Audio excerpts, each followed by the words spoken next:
maksiat. Ya gampang, ya Allah ini maha pengampun. Akhirnya tetap jalan maksiat. Padahal ini memang kalimat benar. Siapa bilang kalau Allah ini tidak maha pengampun? Allah ini maha pengampun. Cuma balik lagi, kalau ini kalimat dijadikan sebuah hal patokan bagi orang-orang yang senantiasa maksiat kepada Allah Subhanahu wa taala, ini akan menjadi sebuah kerugian yang sangat besar. Dirinya nanti akan sangat merugi sekali. Seandainya ada orang melakukan maksiat pas bilang, ya Allah itu nanti nerima taubat sampai nanti kalau nazar, biar dah nanti kalau saya sudah sakit mau mati saya mau tobat. Yo nek jenengan meninggal dunia nunggu sakit dulu. Nek mau temu apa matinya dadak.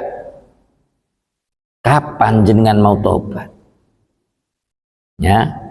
Ini memang kalimat benar, tapi ketika itu posisikan dengan hal yang tidak benar akan menjadi salah. Kalimat benar tapi urida bihi biha batil. Kalimat benar tapi akan menimbulkan sebuah kebatilan. Oleh karena itu, maka ketika kita hendak melakukan hal yang jelek, itu ingatnya jangan innallaha yaghfiru dzunub, Allah maha pengampun. Jangan, ingat inna azaballahi lasyadid, siksanya Allah itu sangatlah pedih. Itu yang diingat. Ya, kan biasa sudah disampaikan oleh para guru-guru kita, para ulama, para mubaligh biasa sampaikan, orang itu seandainya contoh, orang itu kalau mencuri nanti di akhirat tangannya akan dipotong, seandainya kayak itu yang diingat, jangan ditunggu. Enggak, nanti pokok tobat Allah maha pengampun. Habis kalau kayak demikian. Jadi kita diingatkan oleh pengarang kitab ini, yakni Imam Ghazali, menyampaikan kepada kita, wa iyyaka antakula innallaha karimun rahimun yaghfirudz dzunuba lil usati. Sebab ini adalah merupakan kalimat haqqin urida biha batil, sesuatu kalimat yang benar tapi dikehendaki untuk sebuah kesalahan. Para jamaah rahimakumullah, itu pembahasan kita pada kesempatan malam hari ini.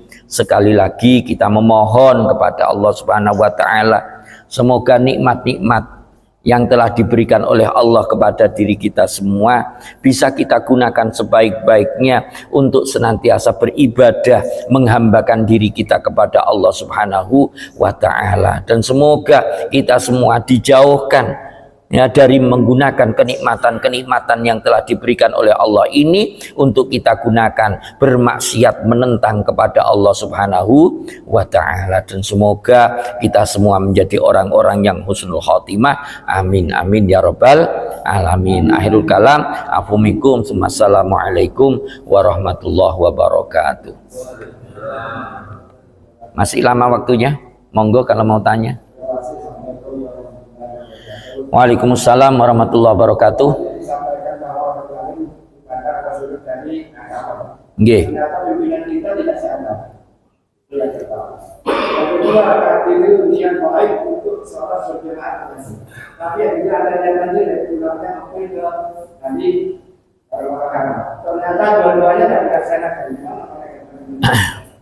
Baik. Jadi seandainya ketika kita mempunyai seorang pemimpin yang beda agama dengan kita, bagaimanakah hukumnya? Maka ketika pemimpin itu beda agama dengan kita, pada dasarnya ya, kalau masalah perbedaan agama itu sudah manusiawi. Jadi mulai zaman Rasulullah itu di Madinah itu kumpul orang Yahudi, kumpul dengan orang Nasrani, ya. Biasa Rasulullah bergaul muamalah dengan orang-orang kayak demikian. Ketika dirinya menjadi seorang pemimpin, apakah terkategorikan orang yang zalim dalam sudut kepemimpinannya? Kalau dalam masalah beragama sudah itu urusannya mereka. Tapi dalam sebuah kepemimpinan, asalkan keputusan yang diambil tersebut tidak bertentangan dengan kaidah-kaidah agama Islam, maka dirinya tidak terkategorikan orang yang zalim dalam kepemimpinannya. Tapi dalam keberagamaannya dirinya yang akan bertanggung sendiri kepada Allah. Nah, demikian. Terus berikutnya, bagaimana Ustadz kalau seandainya saya mau berangkat ke masjid, niatannya saya mau mau berjamaah di masjid, nanti pulangnya mau mampir ke tempat maksiat, dan ini kayak gitu. Bagaimana? Itu jangan diniatkan semuanya. Kalau diniatkan dapat semua nanti itu mana?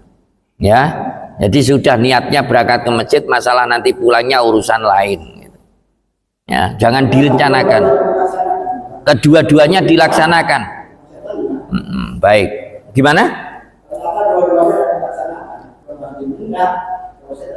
Tidak dilaksanakan semuanya.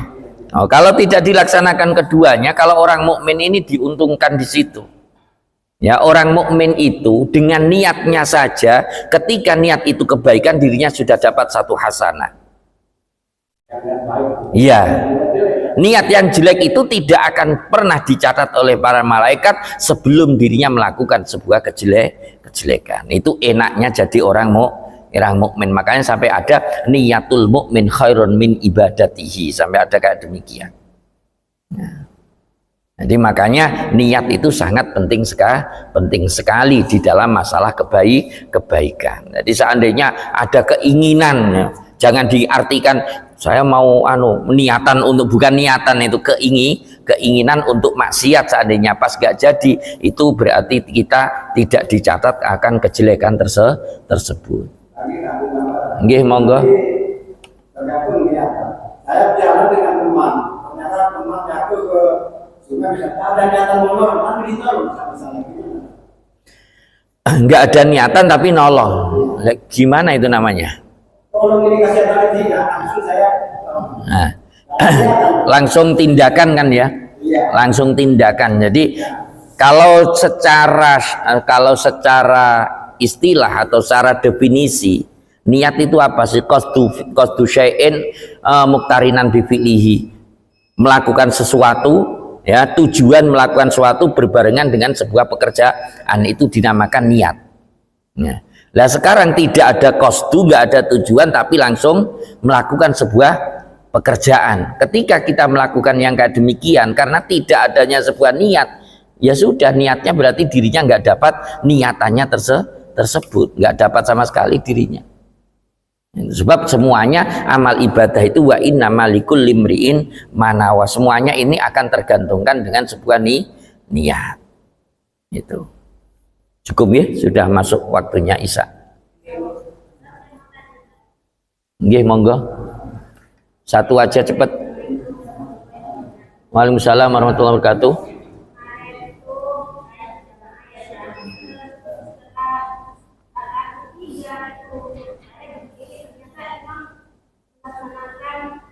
Tasyahud awal.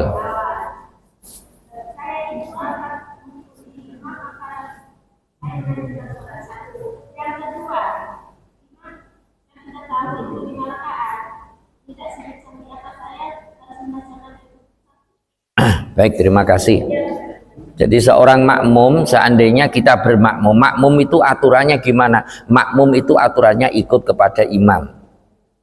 Ya, jadi ketika seandainya seorang makmum berdiri, dirinya tasyahud, seorang imamnya waktunya tasyahud awal, ya, terus makmumnya dalam kondisi berdiri gimana? Balik saja. Itu aturan makmum. Tapi kalau imam jangan. Ya, aturannya imam itu sama dengan munfarid, sama dengan orang sholat sendirian, itu ada aturannya. Jadi harus dibedakan. Kalau makmum itu aturannya ikut sama imam, nggak boleh makmum itu ngalak karpadibi. Jadi seandainya benar tasyahud awal ini hukumnya sunnah, ya, tapi seandainya ya dinalah kok tak mau tasyahud awal terus berdiri sendiri karpe dewe, itu tidak boleh. Jadi harus ngikut lagi kepada imamnya. Apakah nggak masuk kepada kaidah la yutrakul wajib ilal wajib? Enggak bertentangan dengan itu sudah. Terus kemudian seandainya imam 5 rakaat, ya, gimana tadi?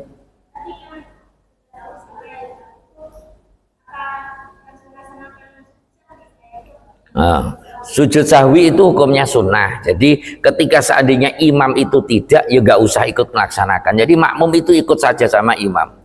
Jangan sampai makmum itu tidak taat kepada imam, kecuali kalau memang di situ ya meninggalkan hal-hal yang wajib, itu baru nanti seorang makmum makanya sampai mengingatkan dan lain sebagainya.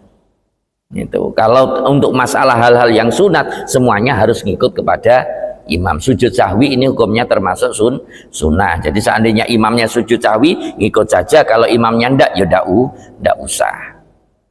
Itu ya cukupnya. Oke, sama-sama. Monggo, udah masuk.